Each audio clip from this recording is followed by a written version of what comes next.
All right. So welcome to the Noble Manhattan USA East Coast Coaching Support Group tonight. This is the team. We have two members not present tonight. Emily is not here, and our president Beatrice, she is not here. And as the slide says, all of us coaches are fully here. If you would ever want to partake in one-on-one coaching. And these are two individuals that help us out as ambassadors, Susan Jester and Glenn Phillips. We just went on to Alignable, which is, if you're not familiar with it, it's kind of like a more of a simpler social media app, but there's a lot of good stuff on there. So we just joined that. So feel free, it is free to look us up on that and network with us on that. And as most everyone else in the world, you can find us on all the social media platforms, Facebook, Instagram, and Twitter.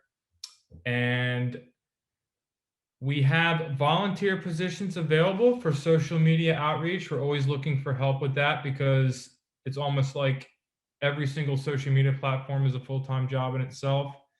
And investment about 20 minutes a week, and you don't have to be a coach. So in the midst of working with us a little bit, you'll get to know us a lot. You'll get a lot of information from us, and in return, we get a little bit of help. So it'd be greatly appreciated. Our purpose is discuss, exchange, and share information and best practices to provide support, motivation, inspiration, and information in a safe space. And tonight we're going to be, after our presentation, we will be entering into a mastermind, which we will explore challenges as a group through questions and coaching, and you can explore deeper into what was presented tonight in this mastermind session. So we're here to support you in that if you want it. So. All right, so it is my pleasure to introduce our speaker, Rebecca. She is a wellness coach and an energy alchemist, and she helps clients through detoxification protocols and inner child healing to help really activate their natural superhuman abilities. So she works every day to help others lead their healthiest and their happiest life, which is amazing. And we thank you so much for being here, Rebecca. It's a pleasure. So I'll just pass it on to you. Oh, goodness. Thank you so much. Thank you so much for that introduction, and thank you all. Well, thank you for having me here, and thank you for everyone who is here. I want to say right away, please feel free at any time to jump in and ask questions. It's not interrupting at all. Anything that comes up, or if you want to just share something that you feel is in alignment with what I'm speaking of, please feel free, or questions, obviously, at any time. So as interactive as possible. If you want to share a similar experience, please feel free. So I'll just a little more introducing of who I am and how I have come to do what I do now. So it started with, I always cared so much about helping people. That was always something that was important to me. I always was listening and trying to understand people. I was always trying to understand myself. I was called a hypochondriac when I was younger. And when you look up what that means, it's someone that's really concerned about their health, and you think that that's a bad thing. It's not a bad thing. It's a good thing to be concerned about your health. But I was very sensitive, and I was told I was too sensitive, and I felt alone a lot. I didn't feel understood, and so then I had this deep feeling from even when I remember being in high school and realizing I just want to help people not feel alone. I felt so alone and so unseen that I just wanted that so badly. And then about 7 years ago, I lost my dad suddenly, and that totally changed the way that I looked at life and looked at the world. And at that time, I was going back to do a master's in education. I wanted to be a teacher. That was that's what I wanted to do. And then by losing my dad to health reasons, it made me just want to learn as much as I could about health so I could help other people be with their loved ones longer than I was with mine. So like that was when this all began, and it started as like me becoming a personal trainer, and then a nutrition specialist, yoga teacher, I do Reiki, massage, and then so all these different things I was working on. And then I would realize as a personal trainer, you know, people are talking to me more than they're working out, you know, like they want to hear, they want to talk, they want to release. And I wasn't really sure about how to go about that. And it was what I call my spiritual awakening, which led me to understanding what inner child healing is, and then learning how to do it in a coaching way. So I had this awakening, and if anybody wants, like, if I can go into that after, about if anyone's curious about how that presented itself to me. But within this awakening, I realized that you could eat, and I have been very focused on eating alkaline in a way that, you know, fights disease rather than feeds it. And so at this point, I realized you can eat all the healthy food you want in the world, but if you don't heal your emotional body, then, you know, we're still sick, right? There's vibrations to emotions, and that still affects us. So then I'm like, okay, so I'm going to stop eating all my healthy food, and I'm just going to, you know, whatever, it doesn't matter, because I still have the emotional stuff. And then I realized that by removing all of those toxins, because I lived getting sick 6 to 7 times a year. I would have like chronic sinus and throat infections. I had allergies to food, to like I had an EpiPen, to dogs, to cats, to nature. This is everything. And I was like, am I going off topic? I'm like, no. I'm like, it's looping all back around. So, I'm sorry, guys. I got a little emotional there thinking about it. So I had all of these things that I was working through, and so that now I'm remembering how I got there. Okay, so I had the awareness that way of living and eating gave me the space to deal with my emotional body. So that elimination of toxins gave me the ability to do that. So then I went back towards that, and then I started working on doing the inner child healing work for myself and researching, and then I started to implement it with clients. And slowly, you know, it's been about 3 years that I'm doing this. And at the time, it wasn't as, let's say, like, quote unquote, popular. But now people are more like waking up to it and realizing how much, I think where like a big block for people is they see trauma, like they don't validate their traumas. Like if somebody didn't have something that was like losing someone or like something really horrible, they don't think that it was a valid trauma. But like a trauma can be something as small as you expressing yourself with so much love, coming to your parents saying, look, I did this, and them just like shutting you down. Like that's a trauma, you know, because you were not seen and you were not validated. And a lot of our pains and traumas come from the fact that we live in a society that teaches us to look outward for acknowledgement instead of inward, right? Like we go to school and the teacher tells us if we've done well. You know, just giving you examples, you know, you look to your parents to tell you if you've done well, and it's not as much of like the inner reflection as much as it is like the outer, somebody telling you what's right and what's wrong. So just wanted to do a little introduction as to how I got to doing inner child healing and why it's so meaningful for me. And it has helped me grow so much within my business, because it has shown me that like limiting beliefs, what are they? Most of them are programming from our childhood, and it is passed on from our parents. And the purpose of inner child healing, I say this over and over again, it's not to blame our parents, because they did the absolute best that they could with what they had. You know, they really tried their best. We have to accept everyone at their level of awareness.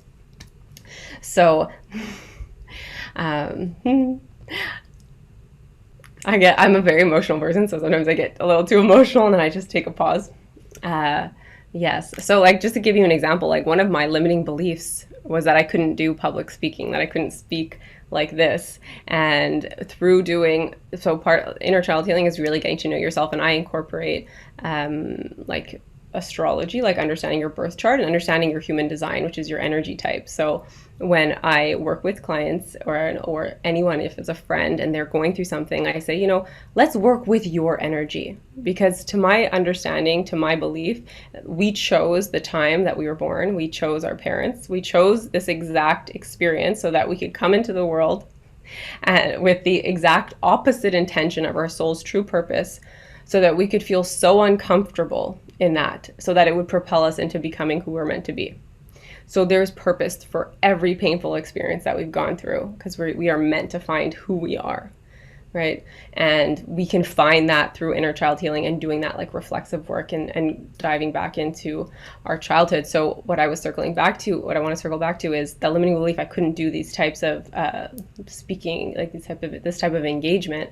And that's because we're taught that it always has to be like prepared, right? And like they have to have everything planned out, and et cetera, et cetera. But when I studied my own human design, and this has also very much helped me like in all aspects of my life, but very much so within my business, is that so there's four main types, well, 5, and I'm a projector, so that means that I learn through speaking, and within each type there's an inner authority, and my inner authority is self-projected, so it's a direct connection from my heart to my throat. So when I plan and I think too much, that's when I stop the magic. That's when I thought I wasn't good at doing public speaking because I was trying to do it how everyone else did it.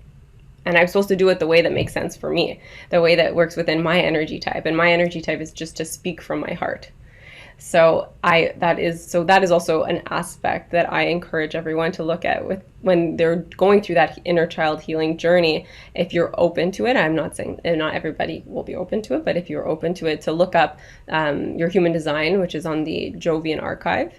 And I'm not a human design reader yet, but I just started when I first researched it. I just started researching everything for me, and then when I meet with my clients, I research and I try to figure out as best as I can to help them work with their energy best. So that helps you take away like that, like comparison. Like we're not all the same. Yes, we're all one, like one consciousness kind of separated, but we all interact with life differently. And we're not supposed to compare or try to be the way that other people are working. You should work with your energy type. So that's a huge part of doing the inner child healing work. So I'll pause at that part, and I'll go into how I typically, like do a session for inner child healing and like what I would, recommend. So a big part of inner child healing is reauthoring your childhood. Okay. So there's a version that's kind of like romanticized. There's a version that you talk about that makes you feel comfortable, or that makes you feel safe, right? That makes you feel better about your childhood. And then there's a real one, but it's actually really hard for people to even realize, like to differentiate between the two. So a lot of what we remember, like when I do a session, like some people are just like, I actually don't remember. And they're like, I'm not sure if that was me, if that was actually how I remember it, or if that's how someone told me, like that's how my parents told me it happened. So what I do is I go back and I say, okay, but like, how does it feel? Like give an example of like a situation, and they give me an example. I'm like, okay, but like, how does it feel within you? And then that's where we get to actually understanding how you perceived the situation, is going back into the feeling. Because in order to heal, you got to feel. So there's no way around that. And it's hard. I understand it's hard because, again, we live in more of a masculine energy society. Our social structure is based on that, where it's not about feeling, it's about thinking. And we are, validated for what we produce and not about how we feel.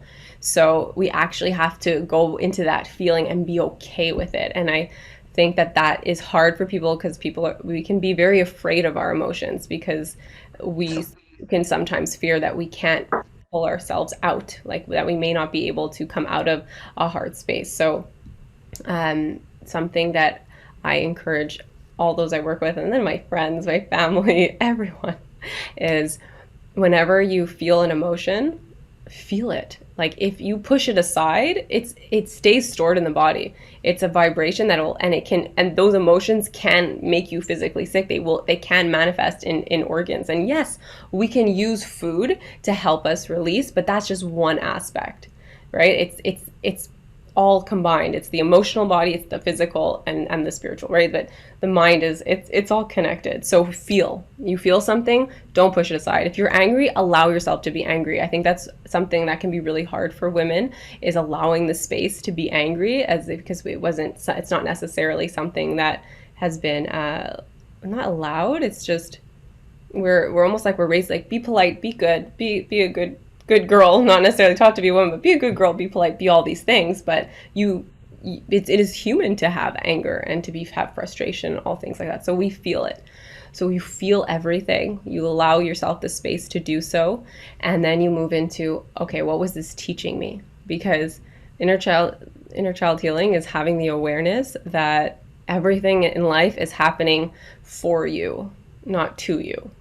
Okay, like even the most painful things, like when I really began to heal is when I had the awareness that my dad passed on purpose. Like that was so hard. I was depressed for a very long time. It was really hard for me to have that acceptance. And now I actually thank him. And like, I literally have him everywhere with me. So I just like no matter what, any call that I'm doing, like he's literally here with me all the time. And I thank him. Because that was what my soul needed in order to be able to help other people. I needed to go through that pain of loss of someone at like too soon, in that type of way, in order to be able to help people. So every painful experience that you go through is for you, is for your teaching. And it's giving, and the purpose of that is because you're meant to experience it so that you can help other people.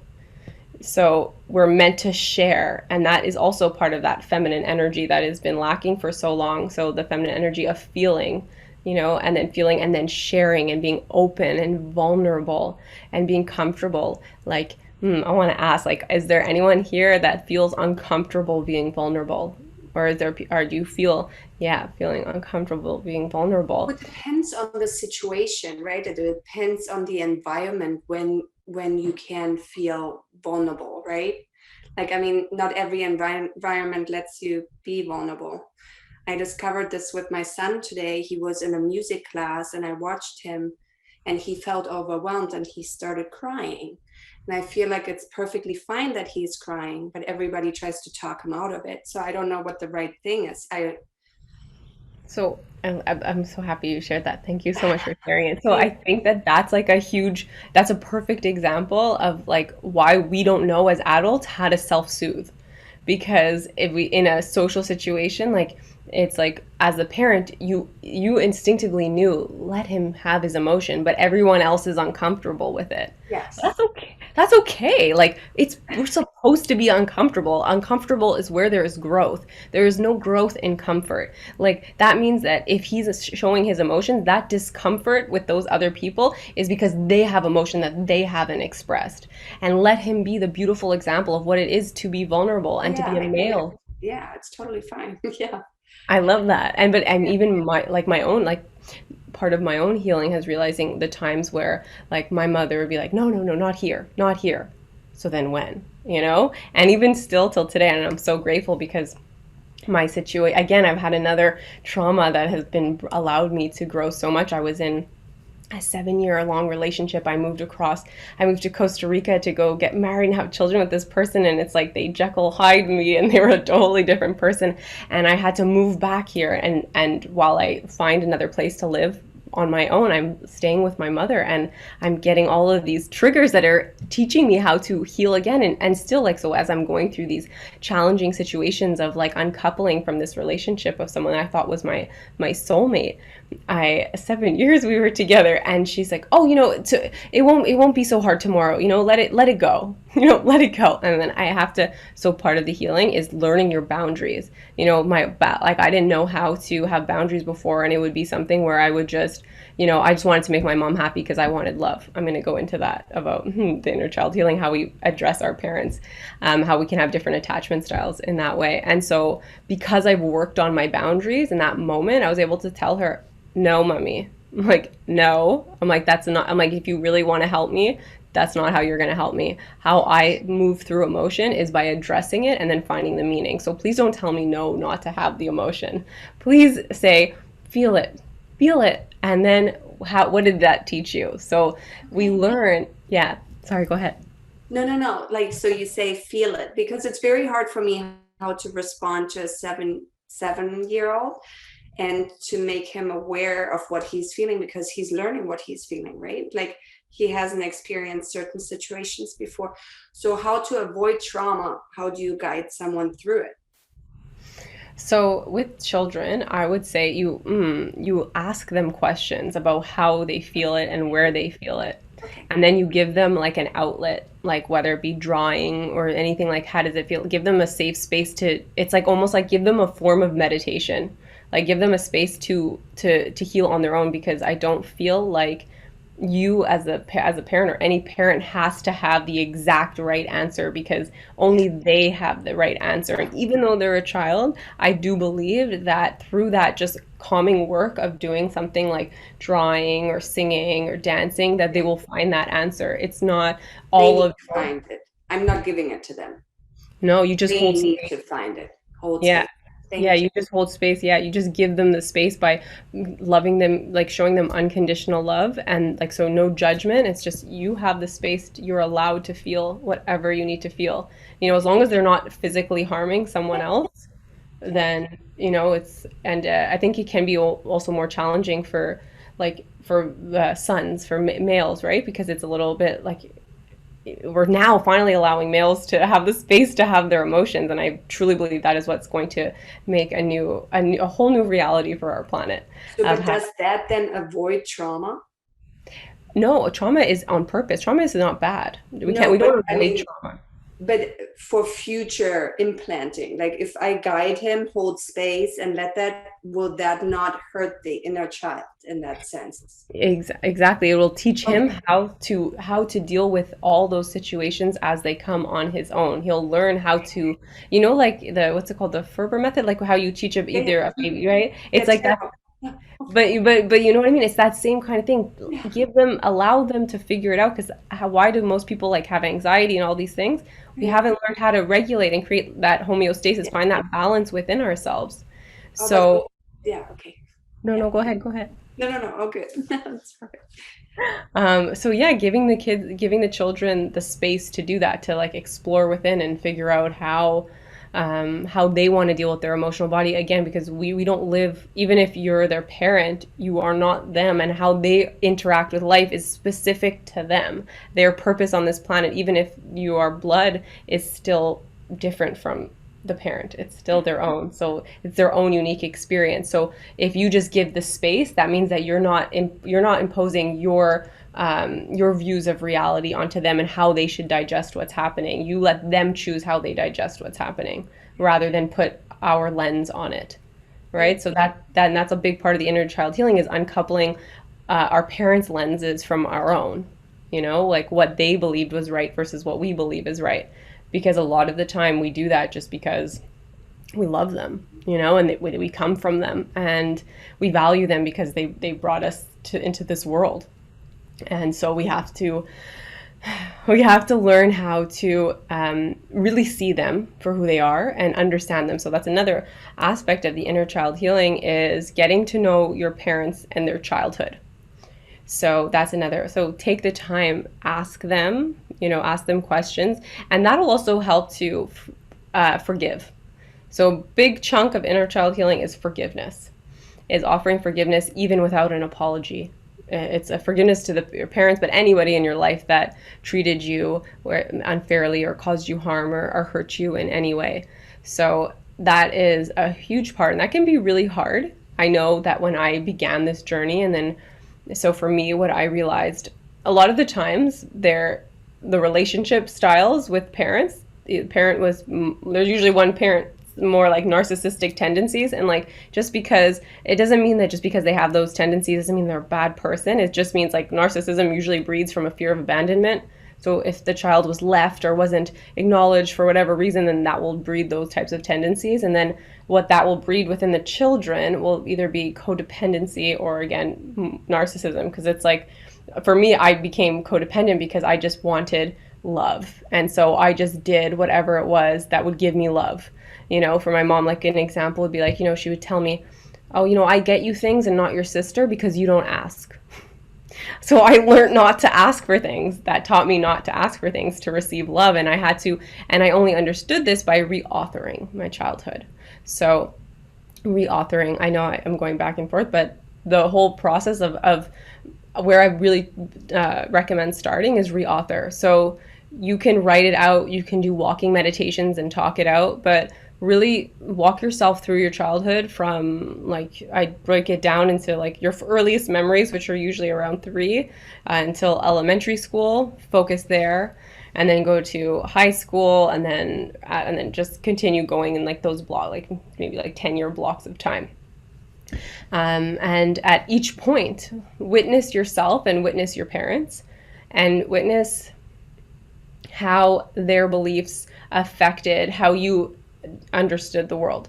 And so the most important chunk to really really lay the groundwork for all other interactions that you had in your life was from the ages from 2 to 7. So from ages 2 to 7, your brain frequency is in that of theta.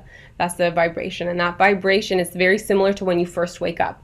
So that's also why when I work with clients, I recommend that they meditate and journal first thing in the morning, because that's when you're reprogramming your subconscious. That's when you have the chance to do it. So your subconscious, for the most part, was programmed from those from 2 to 7, from those formative years.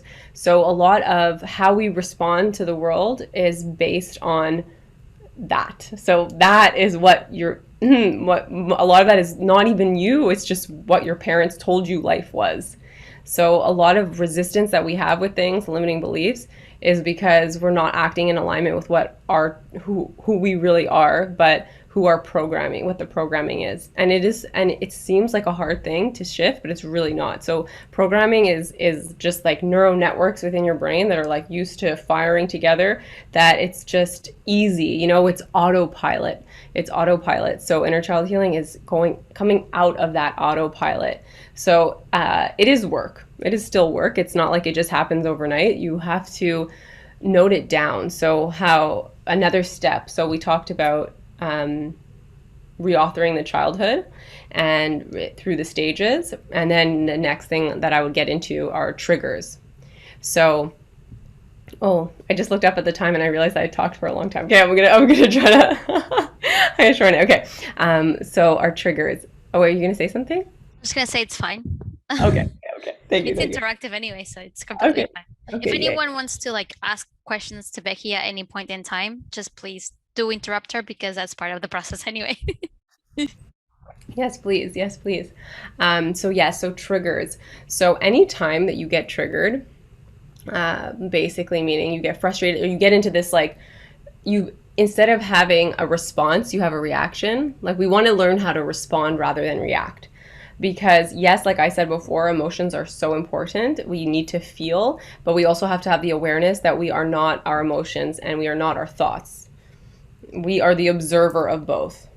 The thought and emotion are the human experience, but what we are is greater than that. We are the observer, the soul. So we want to learn how to respond rather than react. So when we get triggered and we go into an emotional response, that's amazing. Like, that's amazing, because that's going to teach you. That's going to show you where you didn't feel met as a child.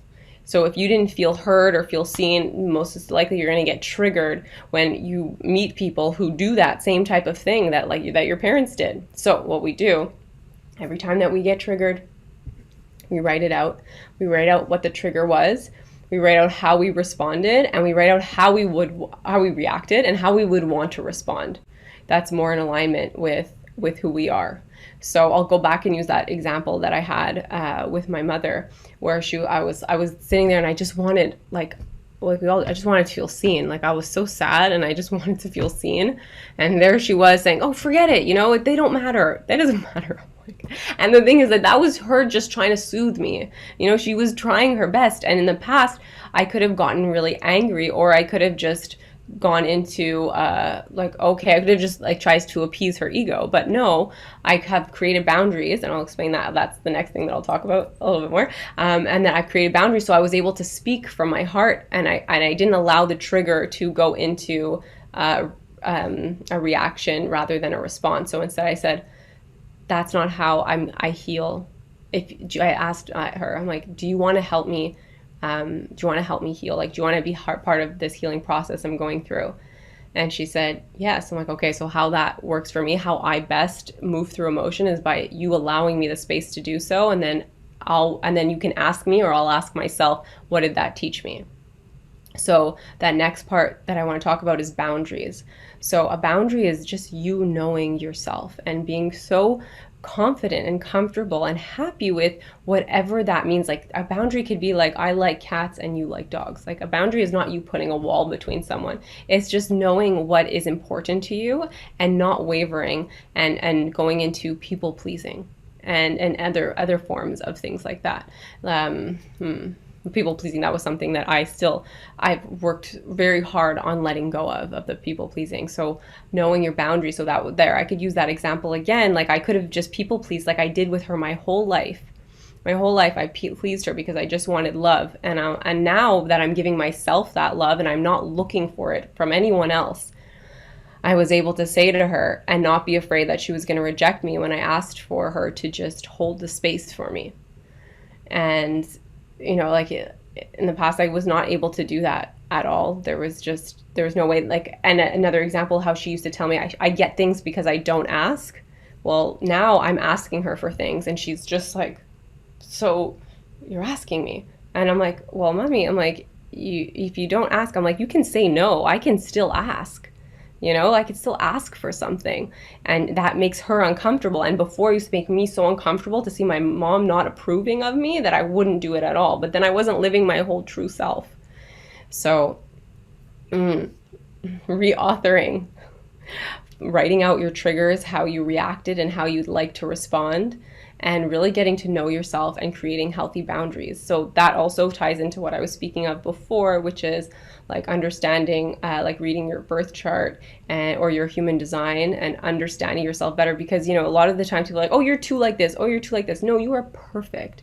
You are perfect exactly as you are. You are important, even if you do absolutely nothing. You are of value and you are worthy. You are here on the planet on purpose because you are your unique energy. And when you are in your unique energy, you shift other people's energy to be better also. You're meant to be wholly yourself, completely you. So that's why I appreciate birth chart readings, because they show you different aspects of who you are, and they allow you to not have so much resistance to yourself.